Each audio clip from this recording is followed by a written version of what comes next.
Meus queridos irmãos, amigos, aqueles que nos visitam, nós estamos num momento muito especial na vida da nossa igreja. Um momento em que o Espírito Santo tem tocado os nossos corações, o coração da liderança dessa igreja, num movimento que vem em cerca de 2 anos e que se intensificou nos últimos 4 meses, para nós nos desafiarmos a respeito da nossa missão, a respeito do nosso relacionamento com Deus. Então, você que nos visita, você que está nos conhecendo, tenha em mente que o que nós estamos falando essa noite faz parte de um contexto, de um momento especial que Deus está derramando nas nossas vidas. E hoje, somado com o que já foi dito na escola dominical pela manhã, e o que foi dito no domingo passado, eu vou fazer uma recapitulação. Deus está nos preparando, Deus está consolidando alguns conceitos fundamentais das nossas vidas, para nós entendermos o que está por vir, o chamado que Ele está nos dando. Nós acabamos de ver uma pregação de Pedro em Jerusalém. Pedro pregando para judeus. Agora eu vou ler para vocês uma pregação de um outro apóstolo muito famoso e muito importante, Paulo. Mas Paulo não está num ambiente judeu. Paulo não está num ambiente de igreja, de sinagoga, nem na capital Jerusalém, onde tinha o palácio, né? Onde tinha o templo, melhor dizendo. O palácio também, mas eu quis me referir ao templo. Paulo estava no meio do Areópago grego. Ele estava passando pelas ruas de Atenas. E ali ele observa algumas coisas e acompanhe comigo a história. O texto é um pouquinho longo, mas fique bem atento que ele é um texto gostoso de ler porque conta uma história. Diz assim: enquanto esperava por eles em Atenas, Paulo ficou profundamente indignado ao ver que a cidade estava cheia de ídolos. Por isso ele discutia na sinagoga com judeus e com gregos tementes a Deus, bem como na praça principal, todos os dias, com aqueles que por ali se encontravam. Aí alguns filósofos, epicureus, estoicos, eles começaram a discutir com o apóstolo Paulo. Alguns perguntavam: o que você está tentando, o que está tentando dizer esse tagarela? Acho que Paulo falava muito, né? E aí ele usou esse termo. Outros diziam: parece que ele está anunciando deuses estrangeiros. Pois Paulo estava pregando as boas novas a respeito de Jesus e da ressurreição. A palavra grega aqui, que foi traduzida como boas novas, é evangelion, o evangelho. Paulo pregava o evangelho, as boas novas. Joia, verso 19. Então o levaram a uma reunião do Areópago, onde lhe perguntaram: podemos saber que novo ensino é esse que você está anunciando? Você está nos apresentando algumas ideias estranhas, e nós queremos saber o que essas ideias significam. Todos os atenienses e estrangeiros que ali viviam não se preocupavam com outra coisa, senão falar ou ouvir as últimas novidades. Então Paulo levantou-se no meio do Areópago, uma cena muito parecida com a de Pedro que nós vimos em Atos 2 agora há pouco. Pedro se levanta. Agora Paulo se levanta na reunião do Areópago e disse: atenienses, vejo que em todos os aspectos vocês são muito religiosos, pois andando pela cidade observei cuidadosamente os objetos de culto e encontrei até um altar com esta inscrição: ao Deus desconhecido. Se fosse nos dias atuais, Paulo ia fazer assim, ó. E eu até tirei foto de um altar de vocês com essa inscrição. Ia mostrar a foto para eles. Ora, o que vocês adoram, apesar de não conhecerem, eu lhes anuncio. Uau! Aqueles homens devem ter ficado extremamente curiosos. O Deus que fez o mundo e tudo que nele há é o Senhor dos céus e da terra. E Ele não habita em santuários feitos por mãos humanas. Ele não é servido por mãos de homens como se necessitasse de algo. Paulo está dizendo, que absurdo Deus necessitar de ser humano. É o ser humano que necessita de Deus. Porque Ele mesmo dá a todos a vida, o fôlego e todas as demais coisas. De um só, Paulo está se referindo a Adão, ele fez todos os povos para que povoassem toda a terra, tendo determinado os tempos anteriormente estabelecidos e os lugares exatos em que deveriam habitar. O que está na mente de Paulo quando ele está soltando essa frase, falando essa frase, é a história do povo de Israel, do povo judeu, Davi, Abraão, Isaac, Jacó, José, Moisés, Davi e até chegar em Jesus. Mas percebam como ele comunica isso. E continua. Deus fez isso para que os homens o buscassem e talvez, tateando, pudessem encontrá-lo. Embora ele não esteja longe de cada um de nós. Não é difícil nós entendermos Deus, nós nos encontrarmos com Deus, porque Deus nos dá o caminho para nós termos esse tipo de intimidade com Ele.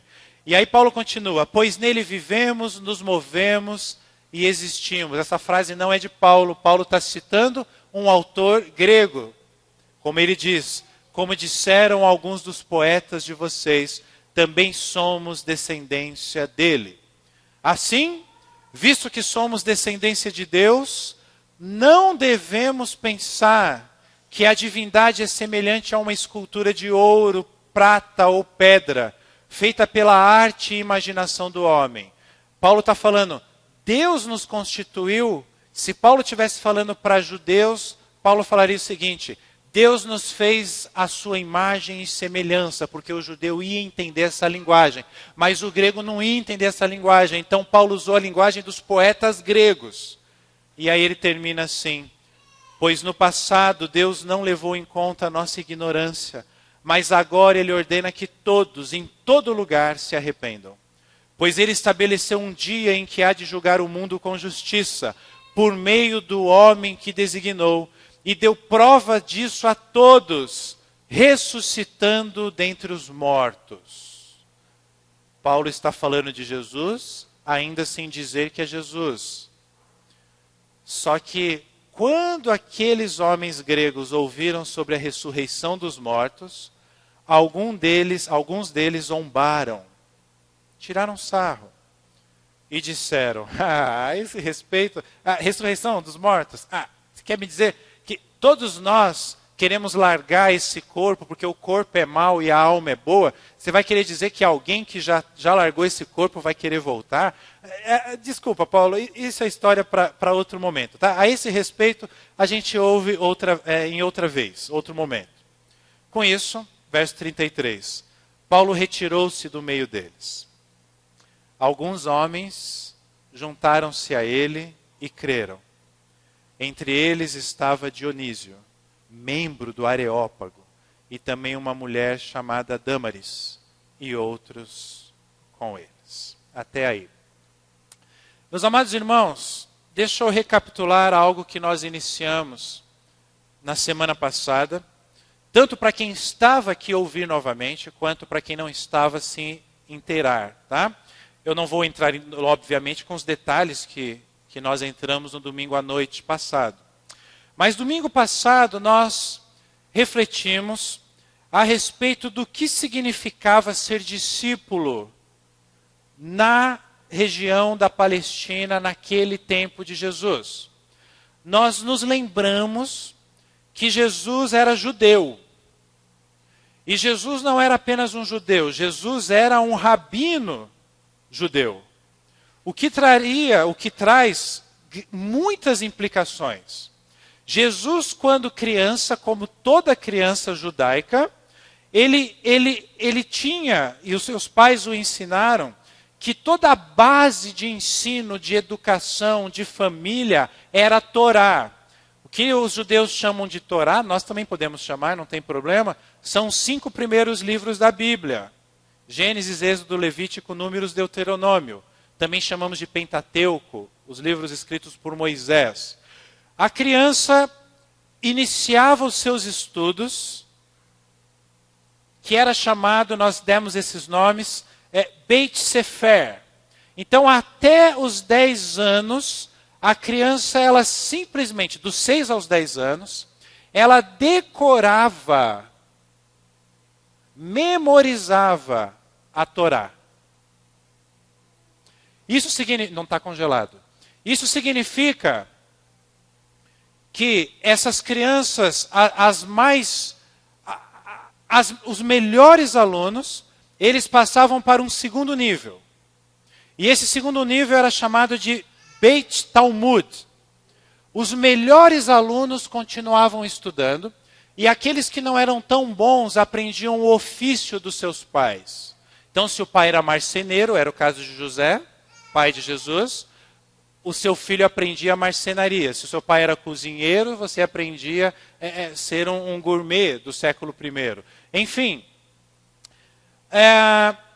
vimos também que quando a criança atingia, já o pré-adolescente, esse nível, ele não apenas decorava os 5 primeiros livros da Bíblia, mas ele tinha de memória o que nós conhecemos hoje como Antigo Testamento inteiro. Após essa etapa, o aluno ele podia procurar, ele podia escolher um rabino. E ele chegava para o rabino e ele falava para o rabino, olha, eu estou entre os melhores alunos, porque eu passei pelo Beit Sefer, eu passei pelo Beit Talmud, e agora eu quero fazer o Beit Midrash, que significa o seguinte, eu quero me tornar um rabino como você. Para isso, o rabino fazia algumas perguntas para o aluno. Só que o que o aluno queria não era simplesmente ter o conhecimento do rabino. O que o aluno queria era fazer tudo que o rabino sabia fazer. E aí havia até uma expressão famosa, que era o discípulo, era esse o nome que se dava, carregar a poeira do rabino. Porque nas estradas de terra, o rabino ia andando na frente, o discípulo atrás, então o bom discípulo ele tinha a poeira do seu rabino. Só que a decisão final não era do aluno, mas sim do rabino. Ele podia escolher entre aqueles alunos que já eram os melhores, um para ser o seu discípulo. E mesmo que você fosse muito bom, se tivesse alguém melhor que você, provavelmente ele ia escolher o melhor dos melhores. E aí você ia voltar para casa e ia trabalhar nos ofícios da sua família. É nesse contexto, irmãos, que nós entendemos o que é ser discípulo de Jesus.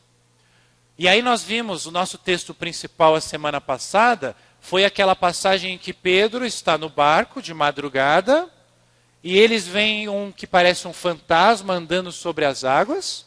E eles falam, é um fantasma, eles ficam com medo, mas Jesus fala, calma, sou eu, não tenham medo. E aí a gente não compreende na nossa cultura, Pedro virar para Jesus naquela circunstância e falar, se tu és mesmo Jesus, permita que eu vá andando aí até o Senhor. E o que é mais surpreendente é a resposta de Jesus. Fala, pô, que Pedro ousado, como é que ele ousa falar isso para Jesus? E como que Jesus aceita? Jesus fala, venha. E Pedro começa literalmente a andar sobre as águas. Enquanto ele está olhando para Jesus, ele anda sobre as águas. Quando ele começa a olhar para o vento forte, para as ondas fortes, ele afunda. E Jesus estende a mão para ele, o tira da água e fala, por que você duvidou? E nós vimos a semana passada o que significa essa pergunta de Jesus. Por que você duvidou? Jesus não estava simplesmente dizendo para Pedro, por que você duvidou de mim, do meu poder? Jesus estava dizendo para Pedro, por que você duvidou que você poderia fazer o que eu faço? Entendam, meus amados irmãos, a mente de um homem do século I que vivia nesse contexto de rabino e discípulos. Só que um detalhe, Pedro era pescador. Isso significa que ele tinha passado pelo Bet Sefer, mas ele não tinha passado pelo Bet Talmud, e muito menos pelo Bet Midrash. Ele ficou no primeiro nível. Talvez ele tenha estudado muito a Torá e depois ele foi trabalhar com o pai na companhia de pesca. Isso significa que Pedro, André, João, Tiago, aqueles que Jesus chama ali na beira do mar da Galileia, não eram os melhores. Mas Jesus chega naquela aldeia. Jesus chega já como um rabino, como quem já tinha feito milagres. Era essa a concepção que eles tinham de Jesus, não do Jesus Filho de Deus ainda. Um homem poderoso, um homem com ensinamento diferente dos outros. Jesus abria a mesma Bíblia que os outros rabinos abriam, o Antigo Testamento. Mas a forma com que ele falava encantava as pessoas. Nós temos textos bíblicos que relatam isso.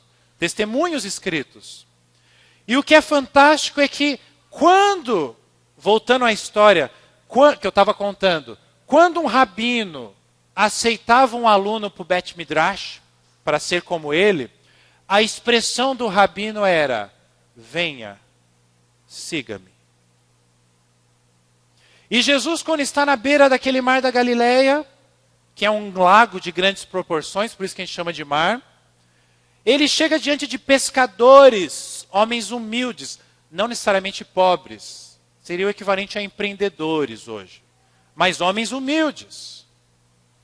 E chega para eles e fala o quê? Venham, sigam-me. Aí você entende por que aqueles homens largam tudo. O texto é esquisito para a nossa cultura. A gente fala, imagina, está vendo como essa Bíblia é historinha de conto de fada? Imagina se eu estivesse lá no lugar, eu sou um pescador, passa um cara barbudo, fala para eu seguir ele, eu largo minha família, largo minha empresa de pesca, largo tudo e começo a seguir ele. Não faz o menor sentido para a nossa cultura. Mas eu dei um exemplo a semana passada, que eu vou repetir aqui para vocês lembrarem.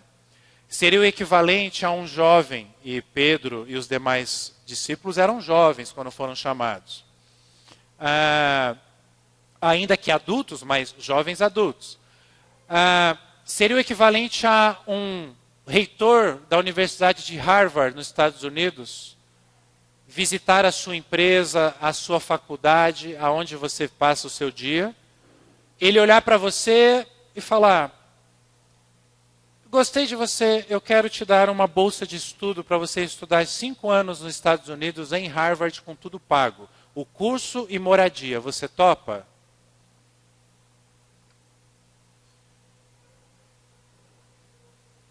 Talvez a grande maioria de nós largaria tudo por uma oportunidade dessa. Mas o que significava seguir um rabino naquela época era ainda mais impactante do que esse exemplo que eu dei. Por isso eles largam tudo. Era o mais alto nível que uma pessoa poderia chegar, ser rabino, ter a sabedoria. Por isso, meus amados irmãos, que nós temos muita dificuldade em entendermos o que é sermos discípulos. Porque a gente não entende esse conceito, a gente acha que ser cristão, ser crente, dê o nome que você quiser, é frequentar igreja, é ver uma mensagem legal de um pastor, daquele ali eu não gosto, desse aqui eu gosto, é fazer uma oração, alguém fazer uma oração por você. Tudo isso é lindo, é maravilhoso e eu não tiro o seu valor, faz parte da nossa experiência. Mas não é a nossa essência. E o que eu quero apresentar para vocês aqui hoje é algo que eu apresentei de outra forma, mas apresentei os mesmos conceitos na escola dominical do domingo passado, não desse domingo. E por que eu estou voltando a estes conceitos? Porque o momento que nós estamos vivendo é um momento muito especial para a nossa igreja, um momento em que nós estamos em oração. Deus colocou algumas adaptações que nós precisamos fazer no nosso viver diário. E no nosso viver diário significa na nossa vida como igreja. Porque nós perdemos o foco do que é ser discípulo. Esse foco que Pedro tinha, que Paulo tinha, ficou perdido no tempo. E a gente está mais para fariseu, saduceu, religioso, do que para verdadeiro discípulo de Jesus. A gente está mais para defender bandeira presbiteriana, bandeira batista, bandeira assembleiana, do que para defender, se é que precisa, Jesus. Vou mudar de verbo. Do que seguir Jesus. E aí, meus amados irmãos, eu não vou fazer uma reflexão expositiva como a gente faz, até porque nós não temos tempo, os dois textos são grandes. Podemos fazer isso em outra oportunidade. Mas eu quero fazer uma exposição temática, eu já iniciei, na verdade, esse processo. Para ver junto com você o que está acontecendo em Jerusalém de Pedro, o que está acontecendo em Atenas de Paulo, e o que isso tem a ver com a minha vida, com a sua vida como igreja. Quer você seja dessa igreja, quer você seja de outra igreja, e mesmo que você não seja de igreja nenhuma. Nós vamos trabalhar com o que eu chamo, na verdade não sou eu, são outros autores que eu me inspirei, de paradigma judaico, o contexto de Atos 2, e paradigma helenista, o contexto de Atos 17. Por quê? Atos 2 acontece em Jerusalém para judeus. Então é um paradigma judaico. Paradigma é algo, é o contexto, aquilo que é difícil de ser quebrado. E o paradigma helenista vem desse termo grego, né, os helenistas ou os gregos, poderia ser paradigma grego também. O contexto de Paulo em Atos 17. E nós já lemos os dois textos. Eu li Atos 17 agora, você que está ouvindo esse áudio, você só ouviu a leitura de Atos 17, mas durante o culto nós já lemos Atos 2. Então, dê um pause no áudio e leia Atos 2, de 14 a 41, para você entender o que nós vamos dizer daqui para frente. O que eu quero que você entenda, pode abrir. No paradigma judaico de Atos 2, Pedro começa dizendo assim: homens da Judéia que vivem em Jerusalém, deixe-me explicar-lhes isto. Para aquele contexto, Pedro entende que era necessário uma explicação, uma elucidação. Agora, percebam algumas características. A próxima. Isto é o que foi dito, lá no verso 16, ele vai dizer assim: isto é o que foi dito pelo profeta Joel. Isso significa que o público que estava ouvindo Pedro sabia quem era o profeta Joel. E sabiam mesmo, porque eles não só decoravam o Antigo Testamento, como mesmo que não decoravam, liam muito os livros proféticos. E Joel era um profeta, está aí na Bíblia. Se abrir na Bíblia tem o livro de Joel. Então as leituras do apóstolo Pedro eram leituras em comum do seu público-alvo. Que mais?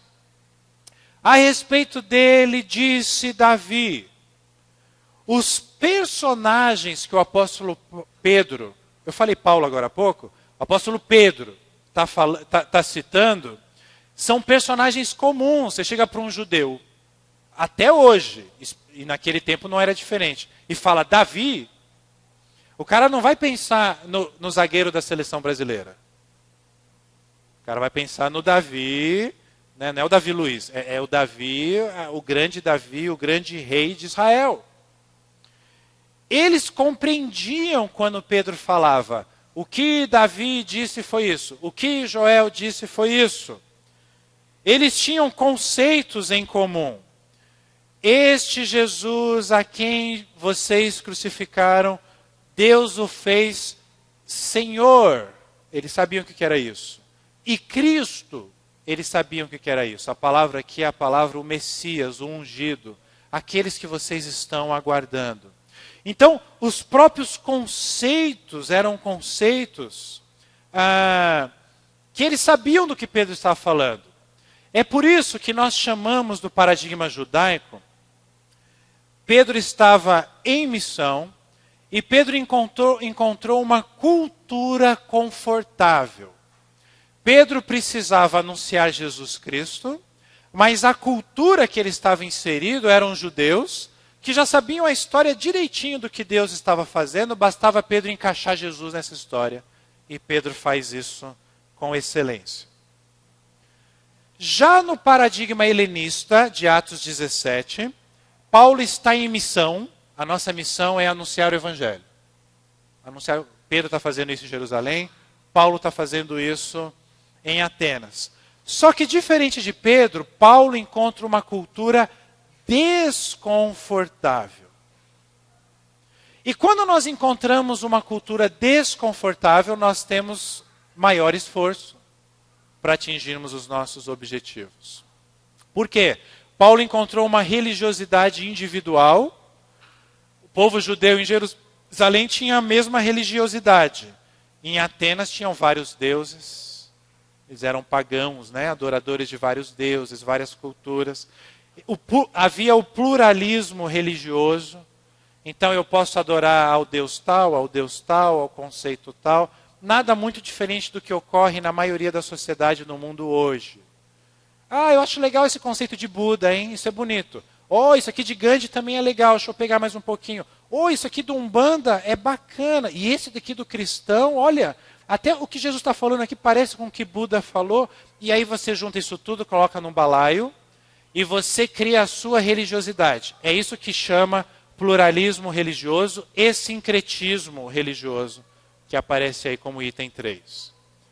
E diante disso tudo, o contexto de Atenas era de moralidade relativa. Algo que você não vê nos dias de hoje, algo do tipo assim, a minha verdade é a minha verdade, a tua verdade é a tua verdade, você fica com a tua verdade, com a tua moral, com a tua ética, que eu fico com a minha verdade, a minha moral e a minha ética. Em Atenas era assim. Em Jerusalém não, porque os judeus tinham a mesma moral, ou conceitos morais. Olha só os desafios e as características de Paulo pregando. A mesma coisa que eu fiz no paradigma judaico, vamos fazer no paradigma helenista. O texto diz que eles encaram o que Paulo está falando como um novo ensino. Podemos saber que novo ensino é esse que você está anunciando?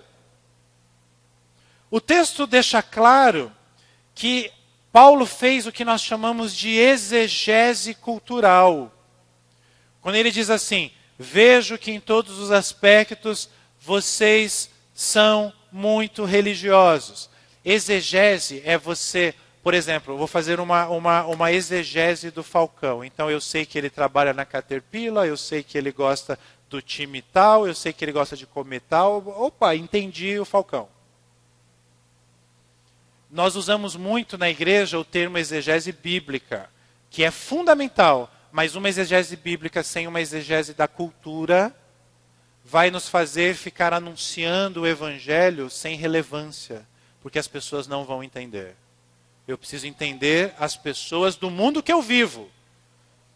Não as pessoas do primeiro século, nem as pessoas do tempo da Reforma Protestante, nem as pessoas do século passado. Eu preciso entender as pessoas de hoje, o meu vizinho, o meu parente, o adolescente, o jovem, o idoso, hoje. Paulo encontrou um ponto de contato, encontrei até um altar ao Deus desconhecido. Paulo precisava encontrar uma forma dele anunciar o evangelho. Pedro não tinha essa preocupação. Pedro citava Joel e Davi e os judeus já ficavam atentos, principalmente Davi. Falou Davi para um judeu, o que você vai falar de Davi? Paulo também trouxe relevância ao que estava falando. Olha como ele desperta a curiosidade daqueles homens e como o assunto parece ser relevante para eles. O que vocês adoram, apesar de não conhecerem, eu lhes anuncio. Gente, olhando para esse quadro do paradigma helenista, eu faço uma pergunta para você responder aí no seu coração. Qual das duas realidades está mais relacionada com os nossos tempos? Nós estamos em outubro de 2016, século 21. A realidade religiosa de Jerusalém ou a realidade pagã, pluralista religiosamente de Atenas?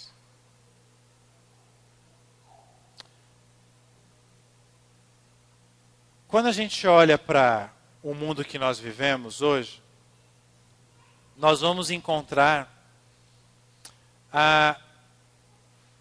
uma cultura diferente da cultura que nós encontrávamos há poucas décadas atrás.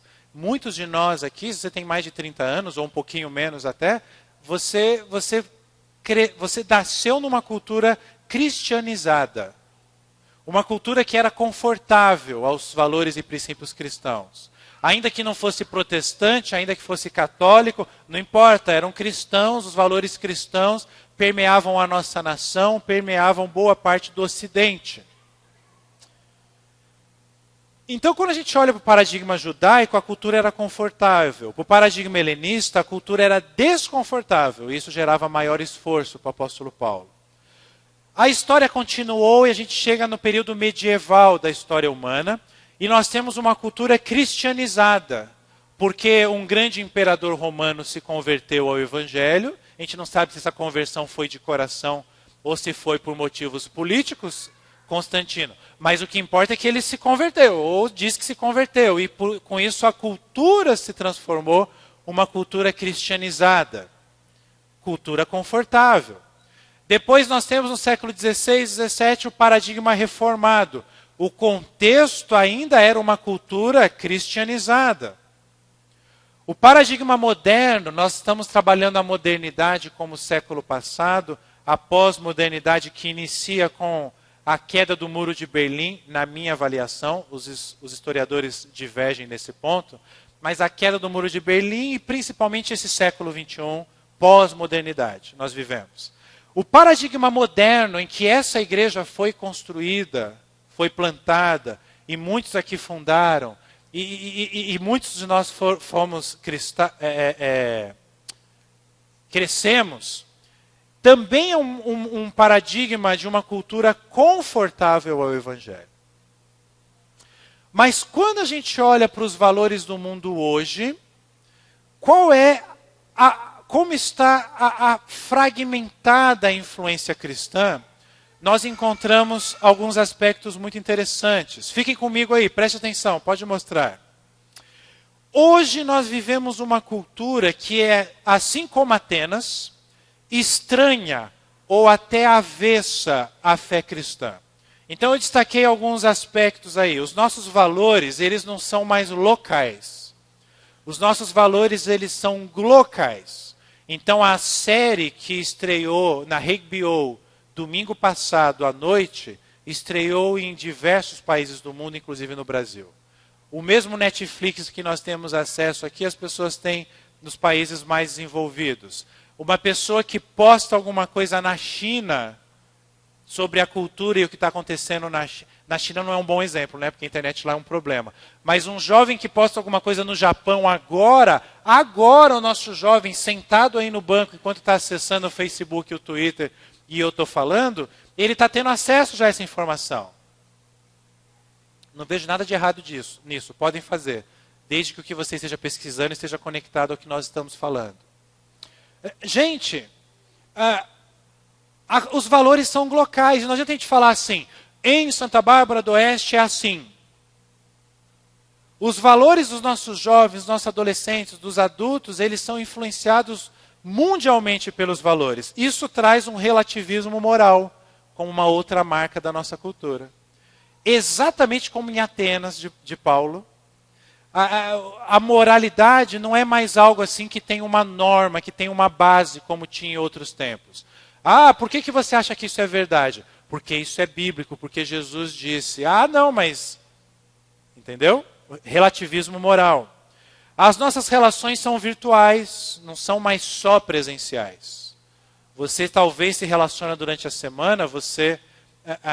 dependendo da sua idade, você se relaciona com mais pessoas online do que presencialmente. É uma realidade do mundo. Que mais? A família não é mais aquela família tradicional judaica cristã. É o que a gente chama de uma família mosaico. Então os nossos pais são separados, às vezes nós somos separados, às vezes nós fomos criados, e essas pessoas também têm acesso ao Evangelho, também são alvo da graça de Deus. Não existe mais aquela regra da família que seria certinha e a outra família seria erradinha. São famílias, e nós temos que viver num mundo assim. Pedro encontrou famílias estruturadas em Jerusalém. Paulo encontrou famílias mosaico em Atenas. Depois, nós temos essa espiritualidade pluralista, exatamente como em Atenas. Eu já dei exemplo disso, né, agora há pouco. Eu acho legal essa ideia, eu acho legal essa ideia, eu acho legal essa ideia, eu estou aberto a novas ideias. Então você crê em tudo e não crê em nada ao mesmo tempo.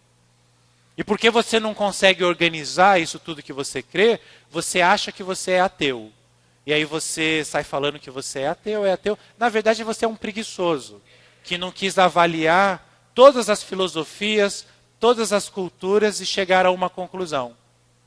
Não, um monte de história bonitinha, tal. Eu não sou nada. Preguiçoso. Nós vivemos um contexto de consciência ecológica. Coisas que não aconteciam antes. O cuidado de não imprimir tantas coisas, o cuidado com as aves, o cuidado... Né? Antes nós não tínhamos pudor em jogar um papel de bala no chão, hoje nós temos. Nossas crianças já foram criadas assim. É uma pegada diferente que influencia, sim, no nosso dia a dia.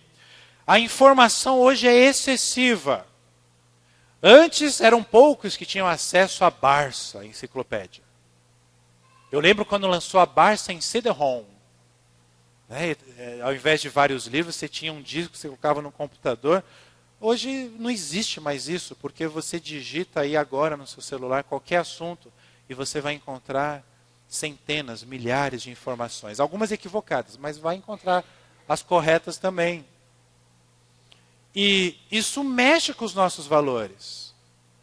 Se eu estou pregando aqui, você está ouvindo, e falou, isso aí que o pastor falou soou meio estranho, na hora você digita e já vai conferir, igual as pessoas que conferiam o sermão de Paulo, numa cidade que ele pregou, na Bereia, lembrei. Os bereanos faziam isso. Está em Atos 16. Ou 17. Que mais? O último ponto. Há uma aversão institucional.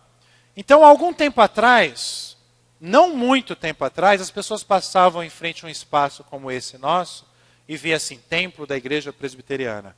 Falavam, aqui tem pessoas sérias. Ficava sabendo que eu sou pastor e fala, opa, o senhor é um pastor sério. Hoje é o contrário. Vai um pastor fazer um crediário. Qual a sua profissão? Pastor. Eis um desonesto. Eis alguém que tira dinheiro do povo. Eis alguém que vem com mensagem de autoajuda, mas para ele ter uma BMW na garagem. Usa o nome de Deus em vão. Não só a aversão à instituição igreja, mas a aversão a diversas instituições. Por exemplo, o matrimônio. Para que eu vou casar? Não preciso casar, eu posso viver com a pessoa que eu amo. Instituições do direito, instituições da justiça, instituições políticas. Antes não havia essa aversão, agora há. Então entenda, meus amados irmãos, que, como está ali no meio, nós vivemos uma cultura estranha ou avessa à fé cristã. Aonde eu quero chegar com isso? Naquela listagem nossa. Então, se no paradigma moderno nós vivíamos uma cultura confortável em relação aos valores cristãos, no paradigma pós-moderno nós vivemos uma cultura desconfortável. O que significa que exige de nós maior esforço. Aí você começa a entender por que a igreja hoje não é tão relevante como era há algumas décadas atrás. Porque cristãos de todas as denominações não conseguiram compreender a mudança de paradigma do mundo moderno para o mundo pós-moderno. As estratégias que a igreja utilizou no paradigma moderno, que muitos aqui foram criados, foram sensacionais para a modernidade. Funcionaram. A gente fazia evangelismo na rua, a gente distribuía panfleto, a gente plantava igreja. Não precisava ficar indo atrás das pessoas. A gente plantava uma igreja e as pessoas vinham para a igreja. Coisa fantástica. A cultura era confortável. O nosso problema é nós estarmos hoje na pós-modernidade, não só na vida da igreja, mas em todos os aspectos da vida, querendo viver como se estivéssemos na modernidade. Aí a gente entra em parafuso, a gente não entende por que algumas coisas acontecem. E você que não é dessa igreja, ou não é da igreja e está ouvindo o que eu estou falando aqui, eu quero que você compreenda o seguinte: é por isso que eu dei o pano de fundo do que é ser discípulo. É por isso que eu abri esse culto, falando, Senhor, nos livre da religiosidade e nos ajuda a termos intimidade contigo. Porque se eu chegar para você que está me ouvindo pela primeira vez hoje, e com uma linguagem de Pedro, em Jerusalém, começar a falar para você, porque o profeta Joel, porque Davi, você ainda fala assim, você sabe, né? Davi, você não faz a menor ideia da história de Davi. Você nem sabe se esse Davi que eu estou falando é o mesmo que jogou uma pedra na testa de Golias. Você falou, será que ele está falando mesmo? As pessoas, as crianças, os jovens hoje não sabem mais quem é Jesus. Para com essa ideia, não, todo mundo sabe o que é o Evangelho. E o que é o Evangelho? As pessoas não sabem que nós temos uma natureza pecaminosa, que Deus criou tudo bom, tudo perfeito. Deus nos criou com uma vida eterna. Não era para a gente morrer, não era para a gente envelhecer, não era para a gente magoar um ao outro, não era para a gente ficar querendo ter coisas, era para a gente ser feliz o tempo todo. Deus nos criou de uma forma que nunca ia existir tristeza. Só que Deus falou o seguinte, olha, você não dá um tapa nessa parede. Por quê, Deus? Porque o dia que você der um tapa nessa parede, haverá uma desconexão entre eu e você. Não importa se era dar um tapa na parede ou comer um fruto, não importa o mérito da questão. O que importa é o princípio. Deus falou, olha, você pode tudo. Como assim, Deus? Eu posso jogar PlayStation 4 a madrugada toda? Pode! Eu posso ficar na praia 2 meses? Pode! Eu posso dormir o dia inteiro? Pode! Você só não pode fazer isso. E o dia que você fizer isso, haverá um rompimento da nossa ligação. Você deixará de ser um ser imortal e passará a ser um ser mortal. Você vai começar a envelhecer. Você vai conhecer o que Deus chama de pecado. A Bíblia chama de pecado. Eu criei você para você não ser assim. Mas existe uma regra, e a regra é essa: não dê um tapa na parede. E aí o homem começou a jogar PlayStation de madrugada, ir para a praia, curtir. Ele nomeou os animais, ele viajava o mundo. Aí ele se sentiu sozinho, Deus criou Eva, não como uma subordinada a ele, mas em igualdade, homem e mulher iguais, criados por Deus. Só que eles ficavam olhando para aquela parede lá. Poxa, mas por que eu não posso dar um tapa naquela parede? E havia um anjo que havia caído, que havia rompido a sua ligação com Deus. E como ele era um ser espiritual e sobrenatural, ele conseguiu entrar numa serpente. E essa serpente falava. E começou a ficar assim: por que você acha que você não pode dar um tapa naquela parede? Ah, deixa de ser boba. Você não pode dar um tapa na parede, porque o dia que você der um tapa nessa parede, você vai ser como Deus. E Deus, na verdade, ele tem intenções más. Ele quer que vocês sejam subordinados a ele a vida toda. E aí começou pipi, até que o homem foi lá e...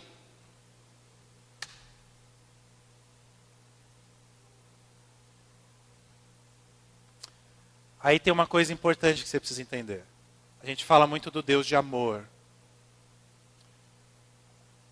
Deus é amor. A essência dele é amor. Mas Deus também é justiça. Só que é uma justiça perfeita, não é igual a justiça dos homens. E quando a gente lida com justiça perfeita, se eu sou um justo juiz, se eu tenho a justiça sobre as minhas mãos, e eu falo o seguinte, se eu jogar essa caneta no chão, a lei é, ninguém pode pegar. Ninguém pode pegar essa caneta. E aí eu jogo. E vamos supor que na minha lei eu tivesse escrito assim, se alguém pegar essa caneta, e esse alguém não for corintiano, quando pegar essa caneta ele vai se tornar corintiano. Se eu tenho a justiça sobre as minhas mãos e eu crio uma regra dessa, ainda que você seja palmeirense roxo, São Paulino roxo, santista roxo, a hora que você chegar aqui e pegar essa caneta, não tem jeito. Eu disse que ia ser assim, não tem como eu voltar atrás. Vou deixar a caneta aqui, para depois do culto.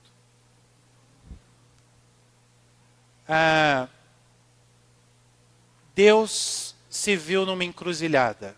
Entendam isso no sentido figurado, tá? Ele nos ama, mas nós fazemos o que ele não queria que a gente tivesse ter feito.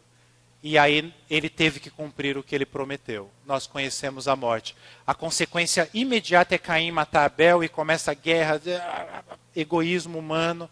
Mas Deus nos ama tanto que ele determina um plano. Ele chama um homem pagão, Abrão, da terra de Ur dos Caldeus, a terra mais pagã daquele tempo, e fala, sobre a tua descendência eu vou enviar aquele que vai redimir todo o povo.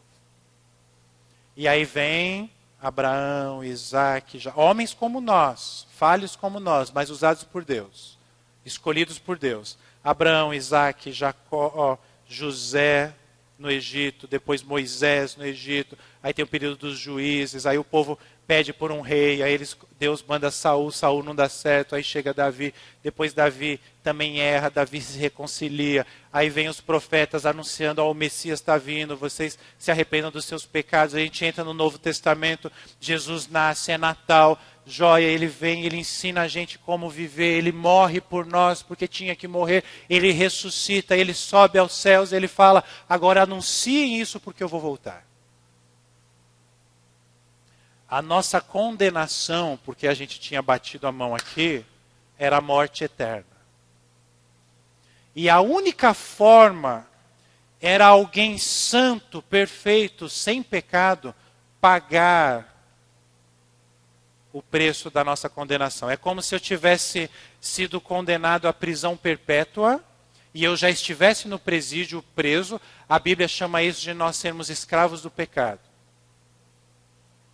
Então eu estou lá preso, prisão perpétua já está decretada, não tem como recorrer, eu vou passar a vida ali. Mas aí chega um homem cabeludo, barbudo, o nome dele é Jesus, e ele fala, eu pago o preço para ele sair daí. Só que, qual é o salário do pecado? A morte. Então era necessário que ele morresse no nosso lugar. Por isso que ele se fez homem, para ter a nossa natureza humana, só que sem pecado.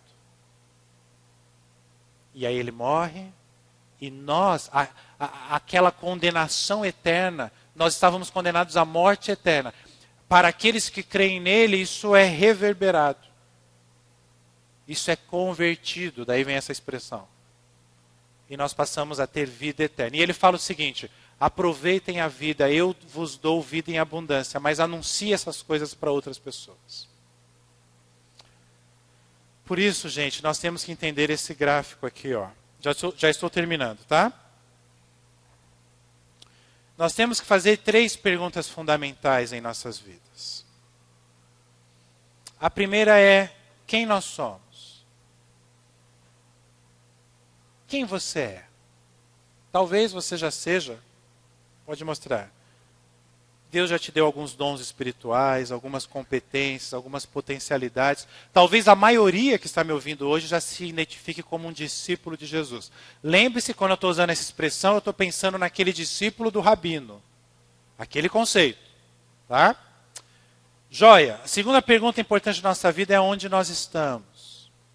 Então eu sei quem eu sou, mas eu preciso saber aonde eu estou inserido geograficamente, historicamente, culturalmente. É a contextualização. Eu tenho 39 anos, eu sou casado com a Gabi, eu tenho um filho que se chama Benjamin, eu moro em Santa Bárbara do Oeste, eu gosto de tecnologia, eu gosto de teologia, quais são meus interesses? O que meus vizinhos pensam? Aonde eu estou? Que momento da minha vida eu estou vivendo? Essas duas perguntas nos levam à mais importante, ou nos devem levar à mais importante. Quem não é discípulo de Jesus para nessas duas perguntas. Quem sou e onde eu estou? Mas quem é discípulo chega na pergunta mais importante da vida. O que Deus quer fazer diante do que eu sou, aonde eu estou? E eu coloquei no plural aí no slide, porque nós estamos pensando em nós como seres humanos, mas também em nós como igreja, aqueles que são da igreja. A nossa base é sempre bíblica. Pensando no papel da igreja. O que Deus quer fazer do que somos, onde nós estamos. Meus amados irmãos, vamos olhar para a nossa igreja e vamos fazer algumas perguntas conclusivas. Deus nos deu a missão de fazer discípulos, não fazer membro de igreja. Nós temos feito muitos discípulos nos últimos anos. Nós temos tido uma grande frequência nos nossos encontros. Nós estamos conscientes da nossa missão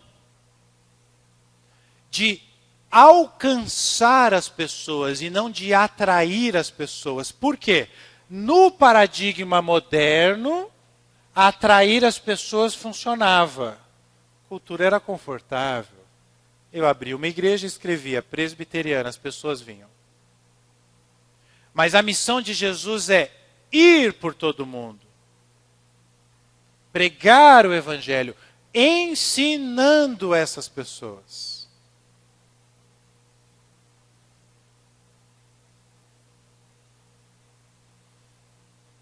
Como que eu vou até as pessoas se as pessoas estão mais disponíveis para me receber, por exemplo, no domingo?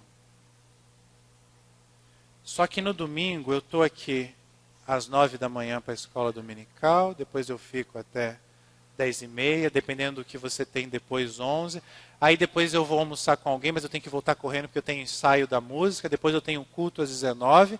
Enquanto isso, o teu amigo, o teu parente está assistindo futebol, está comendo churrasco. E ele queria a tua presença lá, porque faz todo sentido, vocês são amigos.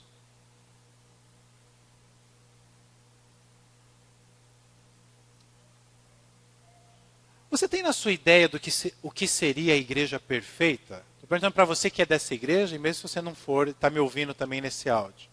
O que seria quando você pensa assim, a igreja perfeita? Quando você pensa na resposta dessa pergunta, o que pesa mais para a sua igreja perfeita? É o que você pensa que é o ideal para você? Ou o que pesa mais é a necessidade de olhar para as pessoas que não foram alcançadas ao nosso redor? Alcançado, gente, eu não estou falando daquele ministério chato de evangelismo, de ficar falando assim, que você tem que aceitar Jesus, senão você vai para o inferno, se você não for para o inferno, você vai... Não. Alcançar pessoas, estou dizendo de relacionamento, de assistir o futebol com seus amigos, comer uma pizza com seus amigos, bater um papo, se relacionar. Por quê? Que eu tenho convicção de que este é o caminho. Simples, eu sou discípulo de Jesus. Os religiosos ficavam revoltados porque Jesus comia com os pecadores. Os religiosos ficavam revoltados porque Jesus andava com prostitutas, com políticos corruptos, coletores de impostos corruptos, com pessoas que não eram da igreja. Imagina esse homem se diz rabino e fica andando com essas pessoas que não são da igreja, pois nós fomos chamados para isso. Só que nós perdemos esse foco. Nosso foco está para os cristãos, quando Jesus nos chama e diz que o nosso foco deve estar para os não cristãos. E se você é não cristão e está me ouvindo dizer isso, o que eu estou querendo dizer para os cristãos que estão me ouvindo é que o que Jesus pede para a gente fazer é contar essa história que eu acabei de contar aqui quando eu dei o exemplo do tapa na parede. Eu não estou falando para você convencer ninguém, nem para você que está ouvindo pela primeira vez o Evangelho. Eu não estou querendo te convencer, isso não é obra minha, isso é algo sobrenatural que pode estar acontecendo no seu coração duro agora. Mas isso é obra do Espírito Santo de Deus. Deus só me pede uma coisa: Marcelão, vai lá e conta o que eu fiz na sua vida, o que eu fiz. Conta o Evangelho. E se eu virar para Deus e falar: Deus, mas será que a pessoa não vai ficar chateada comigo? Deus vai falar: eu estou falando só para você contar, não estou falando para você ser chato. Só para você contar. Igual você conta qualquer história. Quando você está junto com pessoas, vocês não contam histórias? Conta a história do que eu fiz na sua vida. O resto, deixa comigo. É simples, gente. E é impressionante como o pecado nos afasta do que é simples. Se eu perguntasse para vocês: joia, então o que nós vamos fazer? Qual seria a sua resposta? Talvez você falasse: vamos mudar o pastor.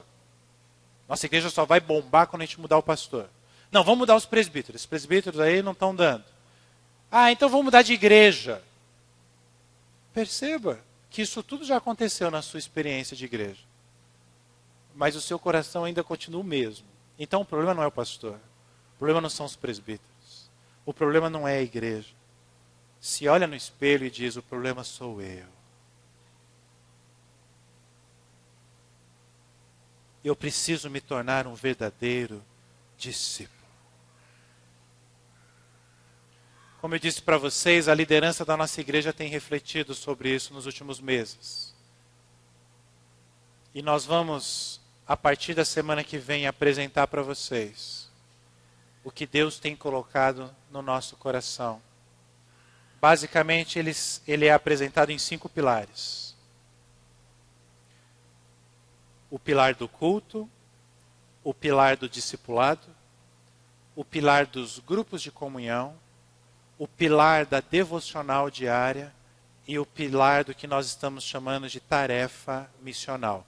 Eu não vou explicar os pilares agora. Só a semana que vem, em escola dominical e em culto. Mas o que eu quero dizer para você é que Deus tem colocado um plano no nosso coração para nós mudarmos a nossa realidade, para nós termos mais intimidade com Deus, para a gente entender o que é ser discípulos. Nós não vamos ter mudanças na nossa igreja, nós vamos ter adaptações à cultura que nós estamos inseridos. Porque se Pedro tivesse em Atenas, usando a linguagem dele, ele não teria alcançado pessoas. E se Paulo tivesse em Jerusalém, usando a linguagem de Pedro, ele não teria alcançado 3.000 pessoas, como diz o texto. Nós precisamos nos adaptar à nossa realidade. Posso adiantar para você que a base de tudo será o discipulado, esse pilar verde que aparece ali. E muitos de vocês já preencheram um questionário e já toparam participar de um discipulado semanal com os pastores. Um grupo de 6, 8 pessoas, semanalmente reunidos, tirando dúvidas, conhecendo mais do Evangelho, orando uns pelos outros, entendendo a beleza, a graça, a maravilha que é o Evangelho. O discipulado é talvez o nosso pilar de ensino principal, que vai nos levar a todos os demais. Orem por isso, irmãos, porque o império das trevas não quer que isso dê certo, isso já ficou muito claro. Orem. Essa semana eu estarei reunido com líderes, alguns líderes da nossa igreja, e a partir de domingo. Talvez eu te consulte essa semana, já definindo alguns grupos, e a partir de domingo nós vamos expor algumas ideias que nós vamos colocar em prática em novembro. Ore por isso. Porque Deus nos chama para coisas grandiosas. Agora, tudo isso, gente, tem que começar em nós. É uma transformação de dentro para fora. Eu não estou preocupado em ter uma igreja cheia. Eu não estou preocupado em ser um pastor de televisão. Eu estou preocupado com a minha vida espiritual e com a sua vida espiritual. Eu sou perfeito? Claro que não. Mas junto com você eu quero caminhar olhando para Jesus. Junto com você. Por isso eu quero te convidar a cantar essa canção. Que fala, a começar em mim, quebra corações. Para que nós sejamos todos um, como o nosso Deus é em nós. Nosso Jesus, nosso exemplo. Se há frieza nos nossos corações, que haja amor. Se há ódio no seu coração, que haja perdão. Para que a gente cresça rumo à perfeição de Cristo. Oh Deus, é tantos conceitos que em poucos minutos não conseguimos atingir a profundidade do que o Senhor quer falar para nós. Mas nós queremos ser transformados e nós cremos que essa transformação não depende só de nós, mas depende da tua ação nas nossas vidas. Por isso vem e transforma os nossos corações. Nós não queremos ser igual.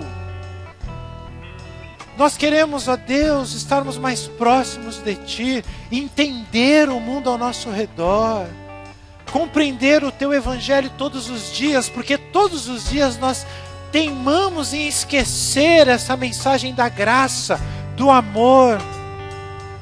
Quando nós entendemos o Evangelho, essas palavras como salvação, redenção, morrer pelos nossos pecados, voltar para nos resgatar, isso tudo faz sentido, Deus.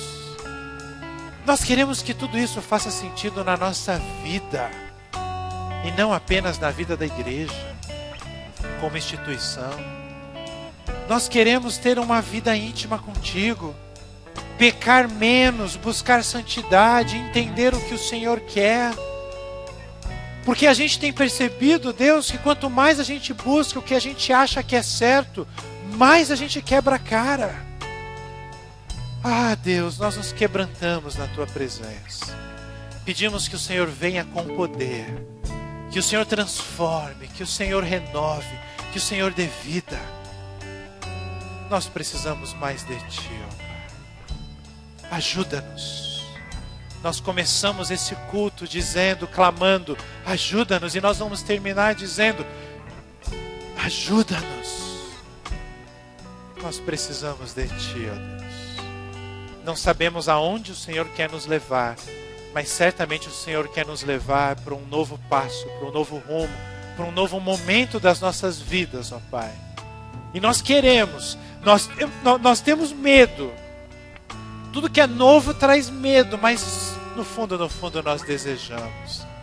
Porque a gente olha ao redor e vê que as coisas poderiam estar muito melhores. Melhores na família, melhores na finança, melhores na vida espiritual, melhores na saúde, melhores no casamento, melhores no relacionamento com os filhos, com os pais. E tudo isso só é possível se o Senhor agir nas nossas vidas. Porque não adianta autoajuda, não adianta autoconhecimento. Tudo que for alto, ó Deus, depende de mim. E eu sou fraco, eu preciso de Ti, Senhor. Então venha e faça um milagre nas nossas vidas. Nós cremos que o Senhor pode fazer isso. Por isso, que a graça do nosso Senhor e Salvador Jesus Cristo, o amor de Deus, nosso Pai, e o poder do Espírito Santo esteja com todos aqui presentes e todos os discípulos do Senhor espalhados pela face da terra. Amém.